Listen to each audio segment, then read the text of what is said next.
Seja muito bem-vindo ao Dunamis Hangout, nosso podcast de avivamento e reforma aqui do Dunamis Movement. E hoje estou com o ilustríssimo Henrique Kriegner. E aí? Fala aí, galera. Hoje é um tema polêmico.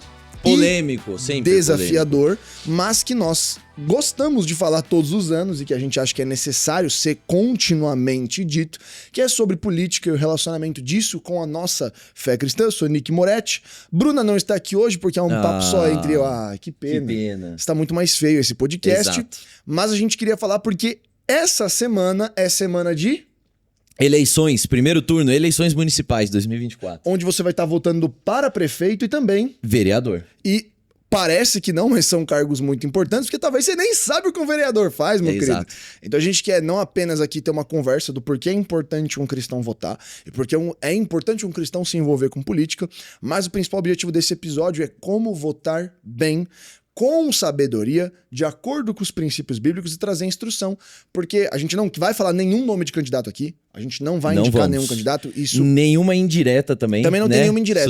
Eu peguei o easter egg, não tem. Esse episódio é um episódio que a gente já fez esse tipo de conteúdo no Dunamis em outros anos, Sim. que é justamente para instruir, porque a gente sabe que nosso público de audiência do Dunamis é um público jovem, Exato. e você jovem tem que saber como votar, porque ser um bom cidadão tem a ver com estabelecer o reino de Deus. 100%. Exercer justiça e cidadania faz parte da nossa visão como cristãos, então a gente quer aqui trazer instrução prática e também bíblica de como é que você consegue votar de maneira sábia e prudente para escolher um bom candidato para sua cidade, aonde você está. É isso aí.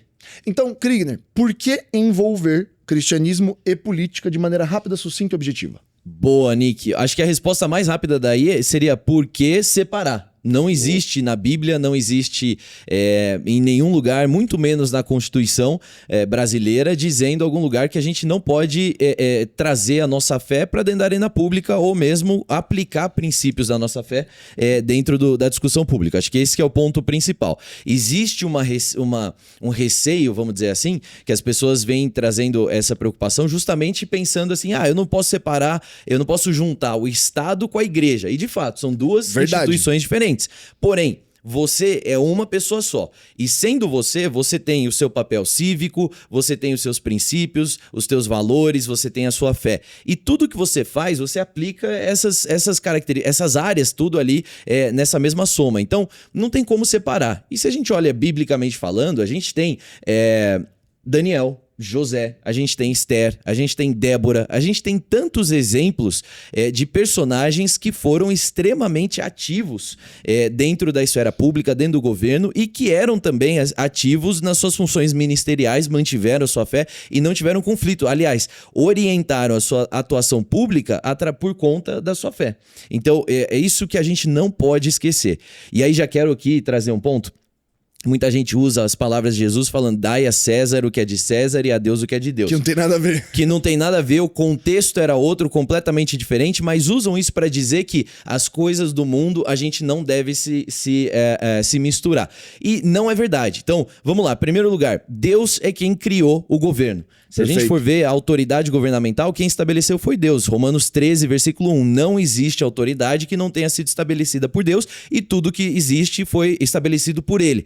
Então a gente tem aí uma base de que foi Deus quem criou a instituição governamental. Segunda coisa, quem governa importa, cara. As pessoas pensam assim, isso eu escuto demais, Nick, não interessa se o cara que entrar é de esquerda, é de direita, é de cima, é de baixo, se o cara que entrou, ele é bom, se ele é ruim, Deus vai fazer a vontade dele, tudo aqui vai queimar. Não é bem assim. Tanto é que Provérbios 29, versículo 2 vai dizer que quando os justos governam, o povo se alegra. E quando o perverso governa, então o povo geme. Então isso é importante a gente entender. Não só Deus se importa com o governo, mas ele se importa também com quem governa. Perfeito. E no nosso sistema aqui brasileiro, no nosso sistema democrático, quem escolhe os governantes somos nós, através do voto. E então o seu voto é importante sim. E lá em Tiago a gente vai ver que a omissão não é uma alternativa para o cristão. Que vai falar que quando aquele que pode fazer o bem e não faz, comete pecado. Então, isso é importante. Quando você tem a oportunidade de fazer justiça, quando você tem a oportunidade de tomar uma boa decisão, quando você tem a oportunidade de influenciar um processo que está corrompido, que está sujo, você tem a oportunidade de trazer pureza para aquilo, trazer luz, influenciar, e você não faz, você está cometendo o pecado da omissão, que nunca é uma opção para o cristão. E até trazendo uma visão desse pecado da omissão, a Bíblia fala, através das palavras de Jesus, que a verdadeira religião é cuidar dos órfãos e das viúvas. Exato. E é importante ressaltar que o grupo do órfão e da viúva é o grupo vulnerável. Naquele momento, era aquele grupo que não era capaz de conseguir arranjar o seu sustento, não era o grupo capaz de conseguir se estabilizar. Então, quando a gente está falando de política, eu estou falando de saneamento básico para quem não tem, eu estou falando de estrutura e infraestrutura de transporte, eu estou falando de capacidade de independência financeira, política, social para essas pessoas. Exato. A palavra de Jesus não é cuidar do pobre que tem pouco, é cuidar daquele que é socialmente vulnerável e inapto de conseguir ter a mesma mobilidade que outra pessoa. E como é que eu faço isso numa longa escala? Política. Então, quando eu voto direito, quando eu voto pensando, eu também estou me preocupando com o vulnerável. Exato. Então, a gente já falou aqui algumas vezes, por exemplo, da causa do Ocaxe, da causa de Marajó, que é uma situação de abuso infantil e uma situação que envolve diversas cidades e quase boa parte do estado. Você não resolve aquilo ali apenas com boa vontade. Inevitavelmente, para criar uma restauração social ou para mudar aquele cenário, a gente vai ter que se envolver com política. E é importante a gente sair desse lugar que você falou perfeitamente, que é um pessimismo que a gente vê principalmente na nossa geração. Exato. Que é essa condição de vou votar nulo, porque isso aqui não muda de jeito nenhum e eu não tenho nada a ver com isso, vai tudo queimar. Eu queria que você trazer essa perspectiva do porquê não se vota nulo, porque isso não é alinhado com a perspectiva bíblica, não só por ser uma omissão, mas porque não promove restauração nem crescimento e não leva para lugar nenhum. Votar nulo primeiro, é um direito constitucional, então você pode fazer isso se você quiser. Mas a verdade é que num cenário, especialmente o cenário que a gente está vivendo hoje, de ideias polarizadas, de projetos muito claros e pessoas ali defendendo valores que são talvez cristãos, outros que não são tão cristãos, outros que não são nada cristãos, você tem posicionamentos muito claros. Nesse momento, você dizer, vou votar nulo porque ninguém me representa, é você se abster e é você abrir mão da discussão. Então você tá vendo ali, imagina que você tá ali esperando para jantar, e aí tem pessoas falando, nós vamos comer pizza, outro falando, nós vamos comer grama, o outro fala, não, nós vamos comer, tomar água, ninguém vai jantar, ninguém vai comer. E você simplesmente cruza o braço e fala, não, pra mim tá tudo igual, não tem problema. Cara, tem uma direção completamente errada, uma direção completamente contrária àquilo que você tá pensando, e outra pessoa que talvez propôs uma coisa que é mais próximo. Então você não pode simplesmente cruzar o braço e deixar os outros decidirem. Quando você vota nulo, quando você vota em branco, quando você invalida o seu voto, esse é o efeito na prática. De novo, é um direito seu, você pode fazer, mas na prática mesmo, no duro, ali naquele dia, o que você tá fazendo é cruzando os braços e dizendo que pra você não faz diferença alguma. E até entendendo que o voto nulo, no sentido de manifestação política, porque você não sente que não representa, na verdade ele não cria esse sentimento de não representação. Ele perpetua aqueles que estão no governo fazendo as práticas erradas. Então faz muito mais sentido você votar em alguém que está alinhado, dar margem, criar plataforma política para esse candidato, que talvez hoje é menor, mas talvez ele tenha chance de concorrer no futuro, e entender que você tem que se preocupar com o seu voto, pois ele representa uma posição. A omissão não representa uma posição. Na verdade, ela só te tira do jogo para aqueles que se importam jogarem. Quem não gosta de política é governado por quem gosta. Então tem alguém votando, essa pessoa está escolhendo por você. E vamos falar a verdade também, né, Nick? Assim, vamos analisar Brasil, especialmente eleições municipais. Você pega ali, todo mundo sabe que existe uma compra de votos gigantesca. Isso ainda é cultural dentro das eleições. Talvez você mora numa capital muito grande e você não perceba isso, mas as cidades do Brasil, que a grande maioria são cidades pequenas, pro interior pra você ver. É muito forte. E nas periferias das cidades grandes também, você consegue encontrar muito disso. Então, se você tá ali querendo achar um candidato que seja perfeito, 100% alinhado com você, e se não for esse candidato 100% alinhado, vai ser 0, né? 880 aqui, você você deixa de exercer o teu direito, na verdade, e ajudar, dar vez para uma pessoa que talvez não é tão alinhada, mas ela é menos desalinhada que as outras. Porque, cara, a verdade é que os que já estão no poder, os que já estão consolidados, já têm projetos de poder aí vindo por gerações, esses caras estão botando dinheiro na mão de muita gente e eles não querem comprar voto na base da inspiração, das propostas. Perfeito. Eles estão lá com as militâncias dele. Então a gente precisa entender que se nós, como povo de Deus, a gente não começar a olhar e buscar achar o trigo no meio do joio ali, e a gente começar a dar a chance para esse trigo, dar plataforma, ajudar esses caras, a gente nunca vai ver uma mudança de verdade. Não só não ver, mas é importante você entender que essa dinâmica da compra do voto, ela acontece mais fácil do que você imagina. É você chegar e dar uma cesta básica para uma família, é você dar R$200 na mão de alguém. Isso é crime. Isso é crime. Só que quando você vai fazendo isso em uma longa escala, você consegue eleger um vereador, você consegue eleger um prefeito. Exato. E quando a nossa voz se cala, a gente dá espaço para que esse tipo de comportamento seja eficiente. Uma conta muito interessante de fazer é, se eu removo a neutralidade, eu crio mais votações positivas, o que faz com que comprar voto fique muito caro, logo ineficiente. Se eu tiro essa conta, o voto importa mais. Se eu tenho 5 pessoas votando e 2 se abstêm, cada voto conta muito. Se todo mundo vota, eu começo a fazer com que seja muito mais difícil a compra ser eficiente. Então, quando eu voto, eu também, na sua cidade pequena, por exemplo, você está promovendo justiça. E esse olhar de quando a gente fala de política exige de nós uma perspectiva madura da nossa fé. E dá trabalho escolher um candidato. Trabalho. E eu queria que você falasse do que a gente tem que olhar para escolher um candidato. Boa. Posso fazer um apelo? Faça um apelo. Um apelo, momento. Por favor, não venda o seu voto. Não venda o seu voto. E se você tá ouvindo a gente, você é pastor de igreja, não venda o apoio da tua igreja. Cara, eu sei como é que funciona o bastidor da política, eu sei o que muitos pastores fazem na época de eleições. Não troque apoio a candidato por desconto na dívida do IPTU, por ajuda na pintura da parede da igreja. Não faça isso. Você não precisa de políticos para poder fazer com que a sua igreja fique de pé. Você só precisa de Deus. Quem te chamou para o ministério foi o Senhor. Quem vai te sustentar é o Senhor. Você não precisa de favor de político, prefeito, vereador, deputado para poder cumprir o chamado que Deus te deu. O que eles têm na Constituição para fazer que vai te beneficiar, ok, tá dentro da lei, você faz isso. Agora, não troca pastor, líder, por favor, não fica loteando a tua igreja, dizendo, ó, fulano vai aqui para esse candidato, o ciclano vai para aquele, chama as células, metade das células vão falar com esse, e aí você, para ganhar apoio, para ganhar favor, ou mesmo ganhar troca de... Cara, tem cada história de trocou apoio por tinta, por cimento para fazer obra, tava com dívida na prefeitura, trocou apoio para poder ter desconto na dívida. Não faça isso, por favor. Você perde autoridade diante dos homens e também autoridade espiritual quando você faz um negócio desse. O candidato, ele pode até te pagar, mas ele nunca vai te respeitar e vai acabar a eleição, ele já vai ter encerrado o negócio dele com você, porque ele só precisava da tua ajuda para entrar, e aí vão ser 4 anos de sofrimento, porque você não vai ter o respeito desse candidato. Pastores, não vendam o voto da sua igreja, não venda apoio da tua igreja, e também você, cristão, não venda o seu voto, pelo amor de Deus. Muito bom. Agora, se eu sou um cristão, eu já entendi, beleza, preciso me importar com isso aqui, não tinha tomado uma decisão até agora, mas percebi, hoje é quinta-feira saindo esse episódio, domingo eu tô votando, eu preciso tomar uma decisão. 45 do segundo tempo.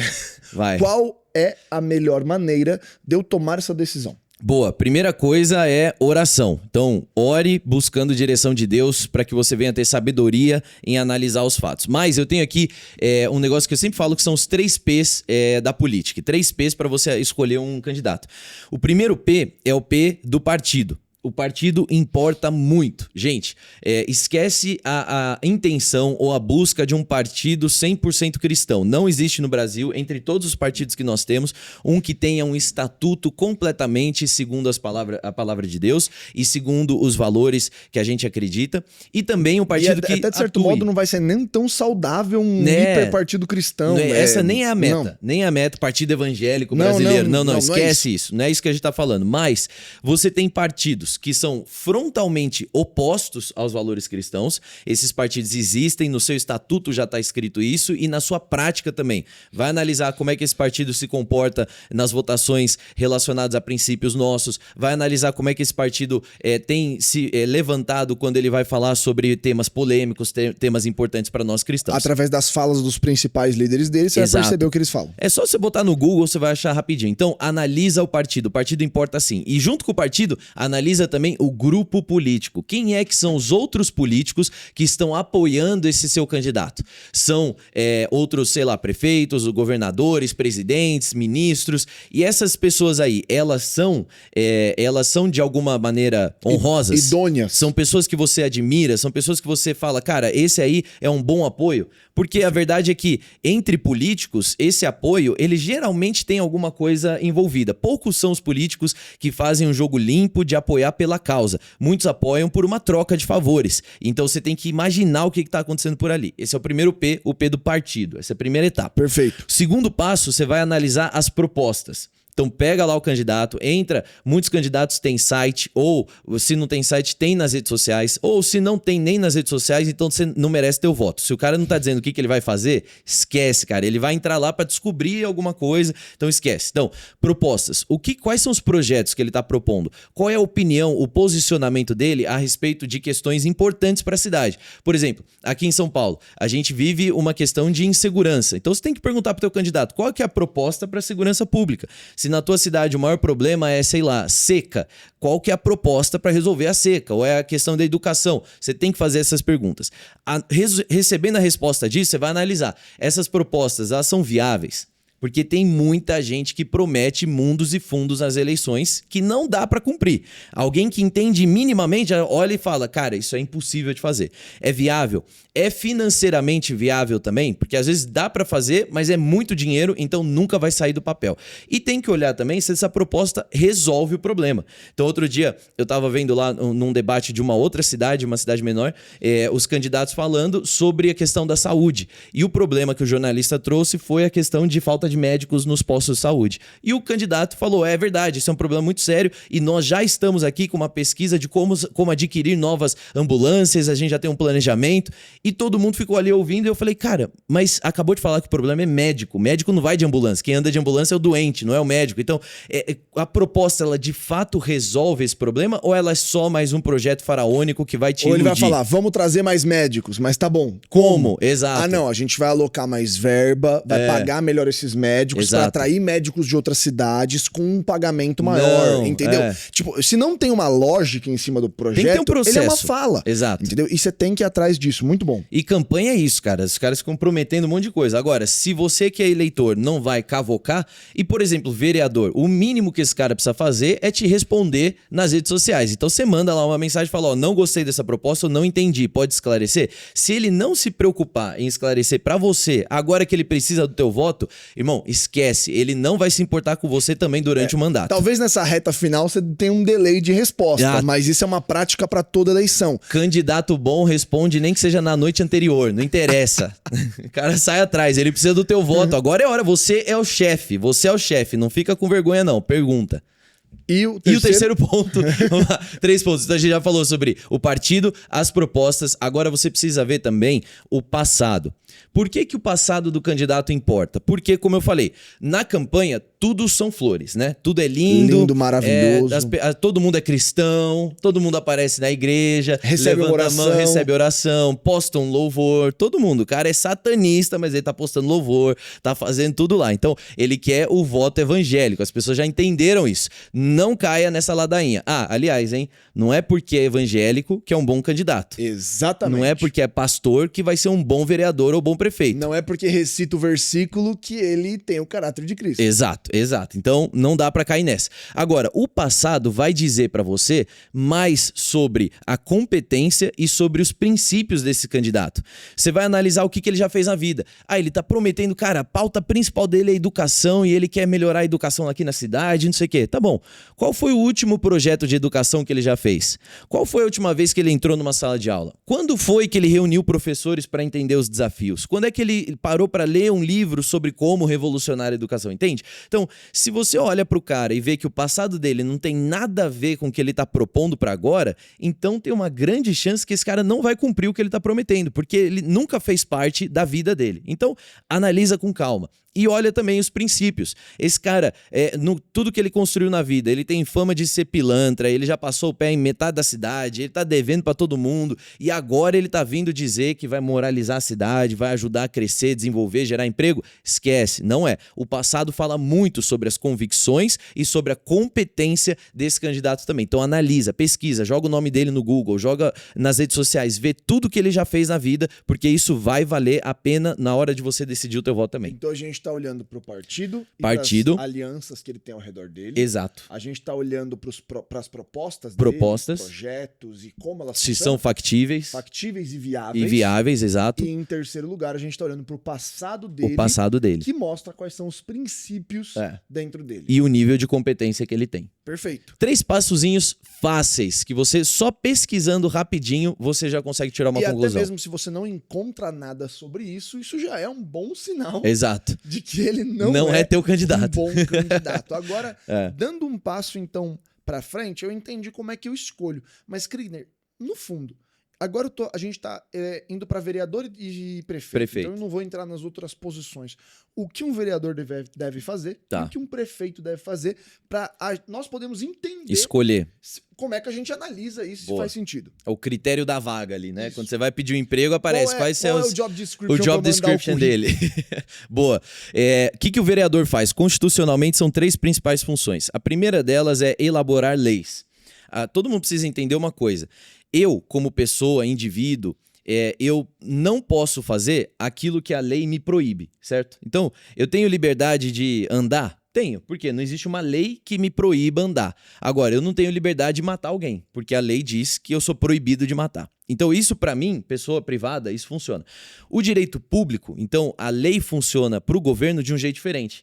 Enquanto eu posso fazer tudo aquilo que a lei não me proíbe de fazer, o governo só pode fazer o que a lei permite o governo fazer.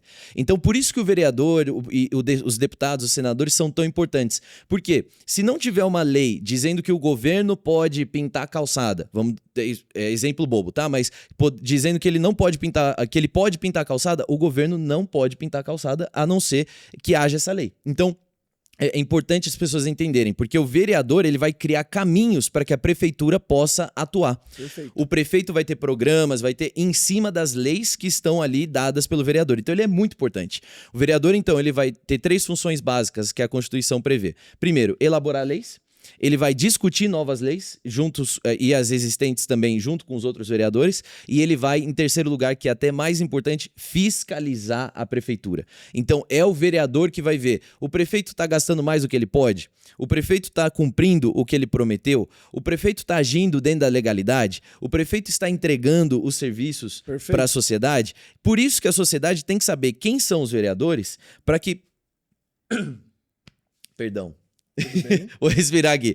Por isso que o prefeito a sociedade tem que saber quem são os vereadores para que a gente possa tomar uma atitude de cobrança e a gente venha entender que tem alguma coisa errada no bairro, eu preciso avisar e acionar o vereador. Porque é o vereador quem vai cobrar a prefeitura de trabalhar. Então, o vereador ele tem essa função de ser o grande fiscal da prefeitura. E não apenas esse fiscal. A dinâmica ele viu que não está acontecendo, por exemplo, o subsídio necessário de creches. Ele que vai sentar e canetar e vai escrever: o governo deve subsidiar tantos por cento. E ele vai criar esse caminho para garantir o êxito ou cobrar uma lei já existente para que isso aconteça. Ou melhorar essa lei, porque talvez o prefeito viu uma brecha e precisava jogar a verba para outro lado. Exato. Então, essa dinâmica é que o vereador ele está garantindo o bom serviço público da minha cidade lá dentro. E o que o prefeito está fazendo? O prefeito, ele é o chefe do poder executivo municipal. Então, ele é vamos dizer, o manda-chuva da cidade nesse sentido. O prefeito ele vai executar os programas que a própria prefeitura está implementando, as chamadas políticas públicas, né? Que são basicamente todos os projetos e programas que o governo executa. Então é ele quem vai administrar a cidade, é ele quem vai ver como é que está a arrecadação dos impostos, quanto que nós vamos cobrar de imposto, como é que está a questão do transporte na cidade, como é que está a questão da organização, do plano diretor ali, o que pode ser construído em cada área. É ele quem vai fazer essa gestão. E ele é também o grande líder aí para executar as demandas dos vereadores. Então os vereadores eles vão elaborar leis, eles vão passar, vão fazer requerimentos, eles vão passar recomendações ali para a prefeitura que o prefeito precisa atender. Então, enquanto o vereador ele organiza a estrutura e ele pode também, e ele vai fiscalizando a prefeitura, é o prefeito, é a prefeitura que tem que executar o que foi decidido pelo vereador e também executar os programas que ele mesmo ali elaborou. Então, basicamente, se a minha cidade está com transporte ruim, prefeito. Prefeito. Exato. Se a minha cidade precisa de um novo asfalto, não é o vereador que não vai dar novo asfalto. Vereador não dá asfalto. Gente, se tem vereador te prometendo asfalto, cancela esse cara, porque vereador não consegue fazer isso. Quem faz isso é o prefeito. Isso é importante. Vereador não consegue asfaltar a rua. O que ele consegue... Não constrói escola. Não constrói nada. Não constrói hospital. Nada, absolutamente nada. Quem faz é o prefeito. O prefeito. O que o vereador pode fazer é uma pressão e pode trabalhar junto com o prefeito para que em determinado bairro, aquele asfalto que nunca veio chegue. Ou aquela escola que tá quebrada, caindo aos pedaços, seja reformada. Ele comunica uma necessidade. E faz ali uma ajuda, um apoio, alguma coisa nesse sentido. Porém, ele não é quem vai executar. Então ele fala, eu prometo que aqui vai ser asfaltado. Não consegue prometer isso. No final do dia, quem tem a palavra sobre isso é o prefeito. Muito bom. Então, você tem vereador prometendo infraestrutura, ele está mentindo para você. E é importante entender isso para a gente tomar uma boa decisão de voto. Entendendo isso, Kriegner, agora, eu como cristão, escolhi meu candidato, certo. Votei nele. O que eu vou fazer depois do dia 6 da eleição, quando ele for escolhido? Boa. Seguinte, foi eleito? Não interessa se você votou ou não votou. Agora ele é um representante da sua cidade e você tem o direito de cobrar uma ação e ele tem o dever de prestar contas a você. É você quem é o chefe. Eu falei que o prefeito era o manda-chuva, entende agora que é você que está nessa cadeira. Então, especialmente se você votou, aí você vai ter maior habilidade política ali e entrada para poder cobrar do próprio vereador e do próprio prefeito. Mas mesmo que você não tenha votado, esquece, essa divisão acontece no período da eleição. Depois, ele é pago pelo teu imposto, ele é pago pelo teu dinheiro. E aí, então, ele precisa prestar contas para você. Como é que você vai acompanhar? Redes sociais, segue o prefeito da sua cidade. Ah, mas eu odeio o cara, eu não sou a favor. Não interessa, agora ele é o teu funcionário. Então você precisa seguir. Segue os vereadores que estão ali eleitos. Você pega uma cidade como São Paulo, que tem 55 vereadores, é difícil. Mas escolhe alguns que você talvez conhece, que tem uma certa proximidade maior.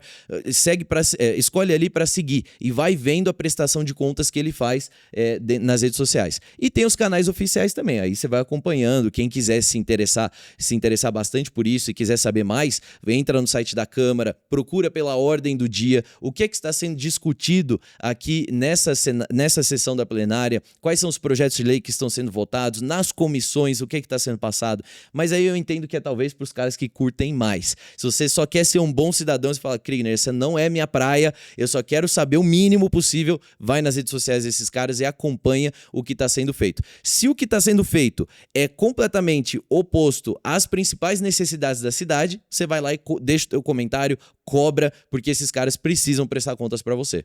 Muito bom.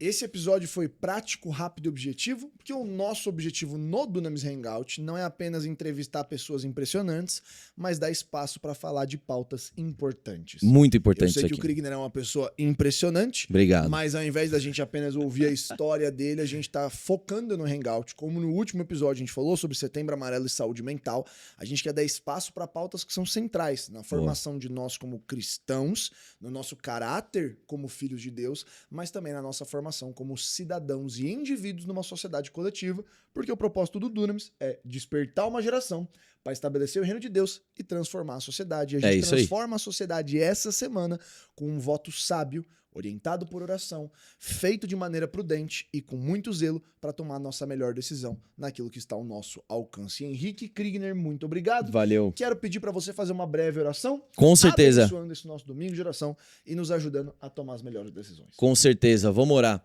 Senhor Deus, nós queremos colocar nas tuas mãos a nossa nação, colocar cada um, Senhor Deus, dos 5.570 municípios, cada um dos processos eleitorais que nós vamos ter agora, os vereadores que serão eleitos, os prefeitos, o Senhor já sabe quem serão.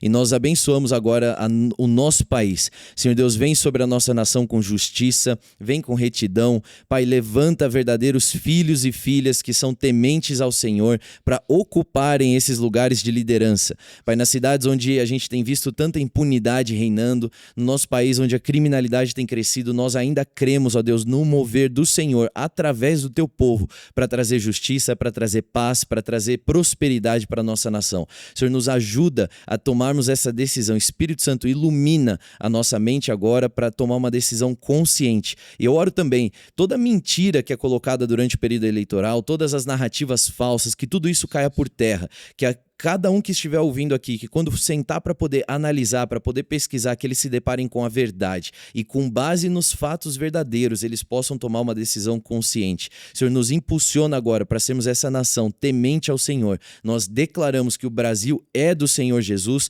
todos os municípios, do mais urbano ao mais rural, do mais rico ao mais pobre, pertencem ao Senhor Jesus, as casas de lei desses municípios pertencem ao Senhor Jesus e nós veremos uma nação transformada agora, em nome de Jesus. Amém. Amém, Amém. amém, amém. Que Deus te abençoe. Deus te A abençoe. gente se vê semana que vem, na quinta-feira, no Dunamis Hangout. Tamo junto, falou. Tamo junto. Tchau, tchau. Valeu.